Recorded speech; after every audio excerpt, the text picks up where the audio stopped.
Meniki hiç igrovay telefon değil. Dostlarınızla görüşmek üzere. Eğer de siz PUBG'ni 60 ya da 90 FPS oynayacak olsanız, dostlar 60 FPS ile 15 FPS'in telefonu 60 ya da 90 FPS etmek için Ahtengize size gerekli video kanalında görünme şart. Dostlar bugünkü videomuzu PUBG oynayanlar için yurtta çıkardık. Yani bugünkü videomuz FPS kaldırmak barada olur. Sizin etmeli işiniz dönünce size gerekli video kanalına like koyup hem de patpisas edip canınızı düğmesini basmaniyattan çıkarmayın. Eğer de sorularınız var olsa komentarda yazıp kaldırıp bilirsiniz. Meniki hiç igrovay telefon değil. Dostlarınızla görüşmek üzere. Ultra grafikada zapis ettim.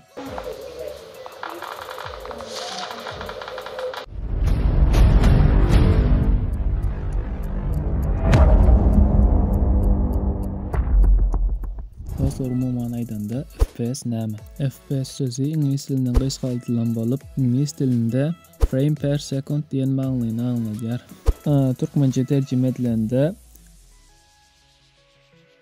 ýagny sekundda çarçuwa diýilýär. Rusçada kadr w sekundu, ýagny 1 sekundda kadr. 30 kadr, 60 kadr, 45, 90 kadr bolup biler. Ýagny bu biziň aýdýan FPS'imiz.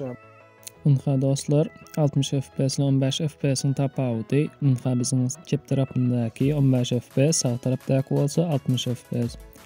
Bularyň tapawuty şonda 60 FPS bir hili duruq hereket edýär, 15 FPS bolsa gatyp hereket edýär. Videoda görnüş ýaly, onsoň men 0.5x astalaşdyrdym. Şonuň üçin bular asta hereket edýärler, hem asta hereket edende 15 FPS kemçilikleri arkaýyn görüp bolýar. Dostlar indi bolsa telefonlarda FPS testini geçirip görelim.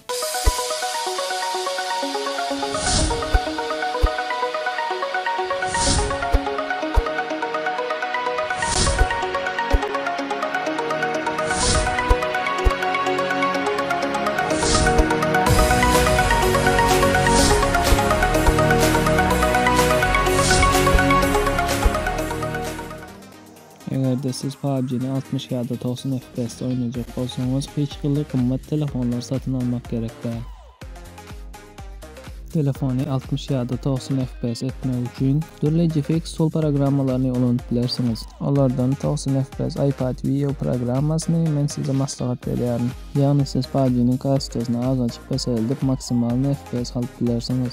Eğer de siz Lite oynayan bolsanız, Lite üçün ýürüýte GFX tool yani LFX tool diýip adlandyrılan programma bardır.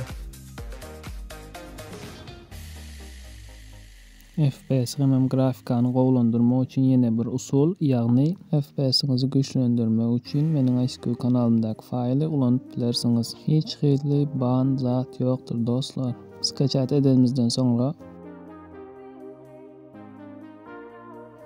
The Archiver ya da MT Manager programmasının kömegi bilen açýas. Hem de faýly haýsy papkada açan bolsaňyz şol papkany tapýarys.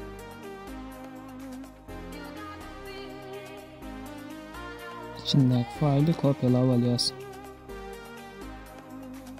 Hem de Android papkanyň içine girýäris. Bu ýerden data papkasyna girýäris. Aşagdan bolsa PUBG'niň papkasyny tapýarys. Galan dostlar videonun dowamında görüp bilersiňiz. Eger de düşünmeseňiz videonu gaýta görmäni maslahat berýän.